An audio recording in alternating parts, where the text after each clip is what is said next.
High, welcome to my channel. আজ তোমাদের সাথে একটা দারুণ কাজের জিনিস শেয়ার করব। ভাবছো তো এটা কি? এটা একটা লিকুইড ফার্টিলাইজার। অনেকে এটাকে হিউমিক অ্যাসিড নামেও চেনো। অনেক সময় গাছে খাবার দেওয়া সত্ত্বেও গাছের ঠিকমতো গ্রোথ হয় না। সেই সমস্যার সমাধানের জন্যই এই হিউমিক অ্যাসিড। গাছের শেকড় তৈরিতে এই হিউমিক অ্যাসিড খুব সাহায্য করে। চলো তোমাদের সাথে শেয়ার করি এটা কিভাবে ব্যবহার করব। 1 লিটার জলে 1 গ্রাম করে এই হিউমিক অ্যাসিড ব্যবহার করতে হয়। যে কোনো চারা গাছে কিংবা বড় গাছে তোমরা এই লিকুইড ফার্টিলাইজারটা ব্যবহার করতে পারো।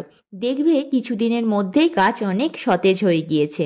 আমি আমার বাগানে যে সমস্ত শীতের চারা গাছ লাগিয়েছি সেগুলোতে এবং আমার বাগানের সমস্ত গাছে এই হিউমিক অ্যাসিড আমি ব্যবহার করেছি। তোমরাও ঝটপট করে কোনো সারের দোকান বা নার্সারি থেকে একটা হিউমিক অ্যাসিড নিয়ে এসে শীতের সমস্ত চারা গাছ এবং ছাদের সমস্ত ফুল গাছে এই হিউমিক অ্যাসিডটা ব্যবহার করো আর আমাকে জানাও তোমরা কেমন রেজাল্ট পেলে।